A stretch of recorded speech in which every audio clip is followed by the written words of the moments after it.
2023년 4월 28일. 그날은 아릭과 사만다의 인생에서 가장 행복한 날이었습니다. 그들은 사우스캐롤라이나 해변에서 결혼식을 올렸고 친척들과 지인들이 부부를 축복해 주었죠. 그러나 이 사진이 찍힌 지 얼마 지나지 않아 웨딩드레스를 입고 있던 신부는 세상을 떠났고 신랑은 중상을 입어 혼수 상태에 빠지고 말았습니다. 불행히도 무모한 음주운전자가 이 아름다운 밤을 재앙으로 만든 것이었죠. 사만다는 마케팅 분야에서 근무하고 있었고 아릭은 건자재 용품을 판매하고 있었습니다. 부부는 몇 년 전 아이다호 출장에서 만났고 곧 연인이 되었습니다. 사만다는 어릴 적부터 서핑을 하여 바다에 대한 애정이 깊었습니다. 그래서 가장 사랑하는 사람과 해변에서 결혼식을 올리는 게 꿈이었고 그렇게 4월 28일 그녀의 꿈이 이루어지는 날이었습니다. 120명의 하객들이 부부에게 축복을 보냈고 날이 어두워지면서 파티도 열었습니다. 결혼식이 끝나자 사만다는 가족들에게 이 밤이 영원히 계속됐으면 좋겠다며 아쉬워하기도 했었죠. 결국 몇 시간 후 사만다는 영원히 이 밤에 머물러야 했습니다. 오후 10시경 부부는 결혼식을 마치고 숙소로 돌아갈 준비를 하고 있었습니다. 부부는 친척 2명과 함께 돌아가기로 결정했고 그렇게 4사람은 골프카트를 타고 돌아가게 됩니다. 그 카트는 야간 주행에 필요한 전조등과 장비가 장착돼 있었으며 사우스캐롤라이나 주에서는 야간 도로 주행이 허용된 모델이었죠.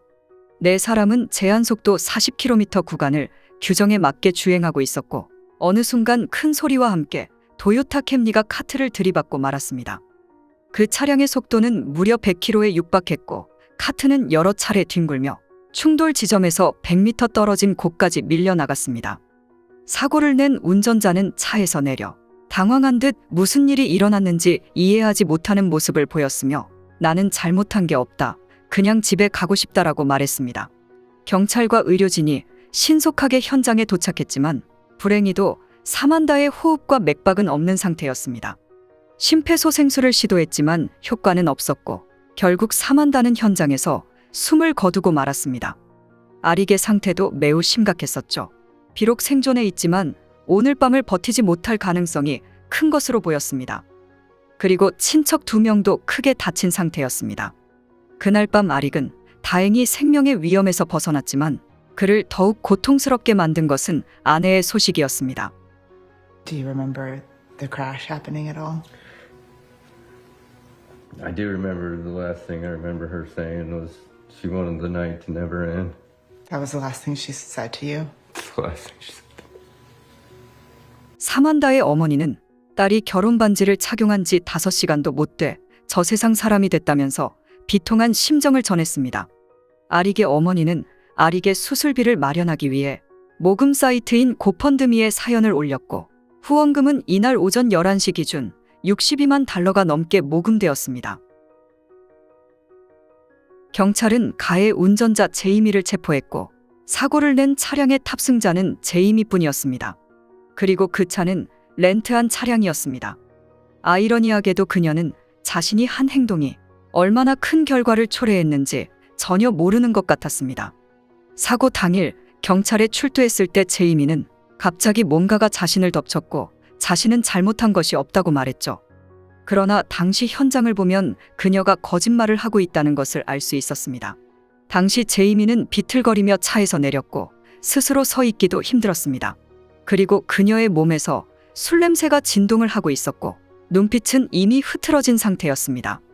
경찰이 그녀에게 음주 테스트를 요구하자 그녀는 미친 듯이 거부하고 남자친구의 이름을 외쳤습니다. 음주 측정 결과 제이미의 혈중 알코올 농도는 0.261%에 달한 것으로 드러났습니다. 제이미는 결국 기소된 후 구금되었습니다. 사실 제이미가 말썽을 일으킨 것은 이번이 처음이 아니었습니다. 2017년 사우스캐롤라이나에서 불법인 마리화나 사용을 SNS에 공개하기도 했습니다. 또한 미성년자 시절부터 친구들과 술을 마셨으며 그녀의 SNS를 보면 술을 무척 좋아했다는 걸 알 수 있습니다. 2017년에 그녀는 주차장 주차 공간을 놓고 다른 운전자와 실랑이를 벌였고 그때 상대방 운전자는 제이미의 차 와이퍼에 메모지를 붙였었죠. 그 메모의 내용은 당신의 어머니가 이해심 많은 사람이 되는 법을 가르쳐주지 않았다며 비꼬는 내용이었습니다. 제이미는 마치 자랑이라도 하듯 그 메모를 SNS에 올려 그 운전자에게 욕설을 퍼부었습니다. 그리고 제이미는 이미 과속으로 3번이나 적발된 경력이 있었습니다. 3차례의 벌금에도 불구하고 그녀는 문제의 심각성을 깨닫지 못했고 결국 이번에는 음주운전과 과속으로 이런 비극을 초래한 것이었습니다. 아릭은 참혹한 상황 속에서 아내의 장례를 준비해야 했습니다. 결국 두 가족은 사만다를 아릭과 결혼했던 해변으로 보내기로 결정했습니다. 사만다를 보내줄 때 가족들은 검은 옷을 입지 않고 울지 않으려 노력했습니다. 평소 사만다가 행복하고 편안한 분위기를 좋아했기 때문이었죠. 아릭은 휠체어에 앉아 얼마 전 결혼 서약을 했던 해변으로 왔고 바다를 바라보며 결국 울지도 웃지도 못했습니다. 이제 제이미는 재판을 준비하고 있습니다. 자신이 저지른 행동을 스스로 깨닫지 못한다면 엄격한 법이 그녀를 가르쳐야 할 것입니다.